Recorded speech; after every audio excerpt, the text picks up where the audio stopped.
तो चलिए आज की कक्षा की शुरुआत करते हैं। तो पहला ऑब्जेक्टिव आपके सामने है, मैथिल कोकिल के नाम से किसे जाना जाता है, यानी मैथिल कोकिल के नाम से कौन प्रसिद्ध है। तो आपको पता है मैथिली कवि जो विद्यापति है, जिन्होंने संस्कृत भाषा में भी कई ग्रंथ लिखे हैं और ये हम लोग के मिथिला का शान है। तो मैथिल कोकिल के नाम से किसे जाना जाता है, विद्यापति को। ठीक है, चलिए आगे की ऑब्जेक्टिव की बात करते हैं। तो आगे का जो आपका ऑब्जेक्टिव है वो है, अलस कथा पाठ कहाँ से संकलित है। अलस कथा पाठ कहाँ से संकलित है। तो अलस कथा ऑप्शन नंबर ए है अग्नि पुराण से, दूसरा है पुरुष परीक्षा, तीसरा रामायण से, चौथा है महाभारत से। तो चलिए आपका सही उत्तर, जल्दी से इसका उत्तर दीजिए। तो आपका सही उत्तर आपका क्या होने वाला है, option number A, option number B, option number C, option number D. तो अलस कथा पाठ जो है पुरुष परीक्षा नामक ग्रंथ से लिया गया है। किससे, पुरुष परीक्षा नामक ग्रंथ से। ठीक है, जिसका रचनाकार कौन है, विद्यापति जी है। पुरुष परीक्षा का रचनाकार कौन है, विद्यापति जी। चलिए आपका राइट आंसर क्या हो जाएगा, ऑप्शन नंबर बी। ठीक है, चलिए नेक्स्ट क्वेश्चन की बात करते हैं। नेक्स्ट क्वेश्चन आपके सामने क्या है,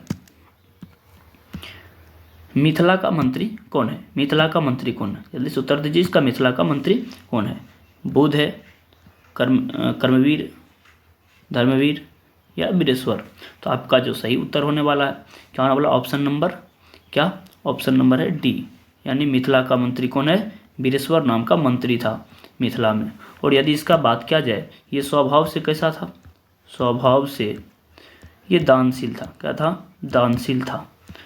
ये जो गरीब व्यक्ति हुआ करते थे उनको दान दिया करते थे। दानशील एवं क्या थे, दयालु प्रवृत्ति के व्यक्ति थे। ये आपका यहाँ से ऑब्जेक्टिव बना है के बाद। ठीक है, चलिए नेक्स्ट क्वेश्चन की बात करते हैं।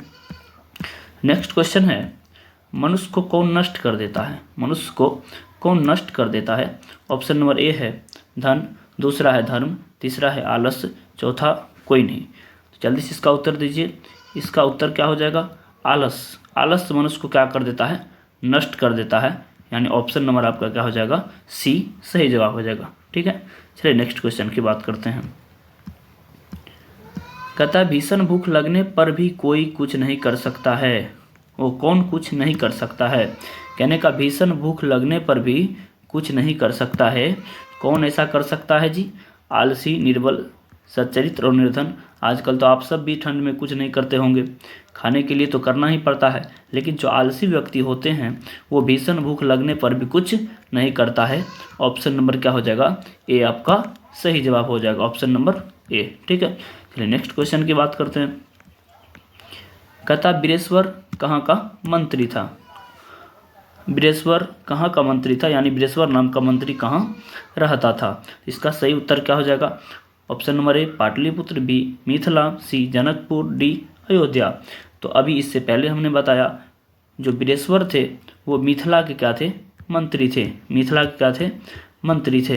कौन, वीरेश्वर मिथिला के मंत्री थे। नेक्स्ट क्वेश्चन की बात करते हैं। कहता आलसियों को कौन अन्न और वस्त्र देते थे। अभी तो बात कर रहे हैं जो वहाँ के मंत्री होंगे। आलसियों को बुद्धवीर यानी बुद्धिवीर भगवान बुद्ध को कहते हैं, कर्मवीर, धर्मवीर और वीरेश्वर। तो ऑप्शन आपका सही क्या हो जाएगा, option number D. Option number D आपका सही जवाब हो जाएगा कि वीरेश्वर क्या करते थे, आलसियों को दान करते थे, वस्त्र दान करते थे। ठीक है, नेक्स्ट क्वेश्चन, आलसी पुरुष कितने थे। आलसी पुरुष कितने थे।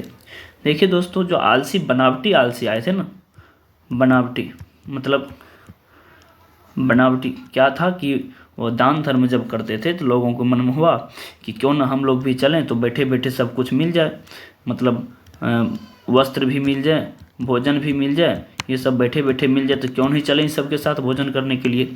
तो जो बनावटी आलसी हुए, बनावटी आलसी, वो 4 दोस्त हुआ करते थे। चारों दोस्त मिल करके सोचा चलो चलते हैं वीरेश्वर के राज, और वहाँ पर क्या करते, दान धर्म खूब लेंगे और मज़ा करेंगे। ये चारों गए थे वहाँ पर, कहाँ, उसके दरबार में। आलसी पुरुष कितने थे, 4। ठीक है, चलिए ऑप्शन नंबर आपका क्या हो जाएगा, सी सही जवाब हो जाएगा। नेक्स्ट क्वेश्चन, अलस कथा पाठ में किस दोष का वर्णन किया गया है। अलस कथा पाठ में किस दोष का वर्णन किया गया है। पहला क्या है, अर्थ का, दूसरा धर्म का, आलस का, और डी नंबर कोई नहीं। तो आपका सही उत्तर क्या होने वाला है, ऑप्शन नंबर सी, यानी आलस का क्या किया गया है, वर्णन किया गया है। नाम से ही प्रसिद्ध है अलस कथा। ठीक है, चलिए नेक्स्ट क्वेश्चन की बात करते हैं। नेक्स्ट क्वेश्चन क्या है, मैथिल कवि कौन था? मैथिल कवि कौन था? भास, कालिदास, विद्यापति, नारायण पंडित। पहले क्वेश्चन में बात किए थे, तो विद्यापति को मैथिल कोकिल या मैथिल कवि कहा जाता है। किसको? विद्यापति को। ऑप्शन नंबर क्या हो जाएगा आपका? सी सही जवाब हो जाएगा। ठीक है, नेक्स्ट क्वेश्चन की बात करते हैं। कहा जाता है कि अलस कथा किस प्रकार की कथा है? अलस कथा किस प्रकार की कथा है?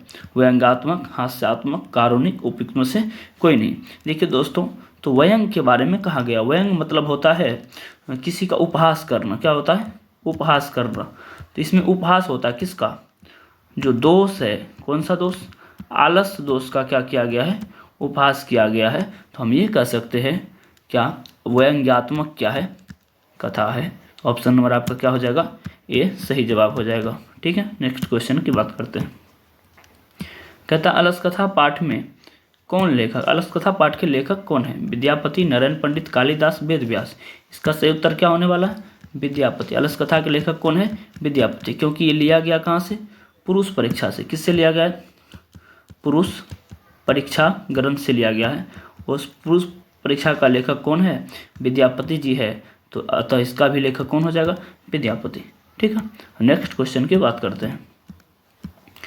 अलसशाला में कर्मचारी लोग को लगा कि अलसशाला में कुछ खर्च, मान लीजिए कुछ लगातार कुछ दिनों तक यदि 10 व्यक्ति भोजन करें और उसके बाद लगातार 15 व्यक्ति भोजन करने लगे, जाहिर सी बात है कि भोजन ज़्यादा खपत होगा। इस तरह से यदि भोजन ज़्यादा खपत होने लगे तो कर्मचारियों ने सोचा लगता है कुछ बनावटी आलसी भी इसमें आ गए हैं, जिस कारण से उन सबों ने आलसियों का परीक्षा लेना चाहा। तो परीक्षा लेने के लिए भी तो कुछ करना पड़ता है, इसीलिए क्या किया उन्होंने सोचा आलसी तो अपने लिए कुछ करेगा नहीं, इसीलिए घर में हम क्या करते हैं, आग लगा देते हैं, जिस कारण से आलसी लोग वहाँ से नहीं भागेंगे, पकड़ लेंगे कि आलसी ये लोग बनावटी आलसी है। ऑप्शन नंबर आपका क्या हो जाएगा? बी। आलसियों का परीक्षा लेने के लिए अलसशाला में क्या किया गया था? आग लगाया गया था। ठीक है साथियों, चलिए इसके बाद का क्वेश्चन नंबर 14 देखते हैं।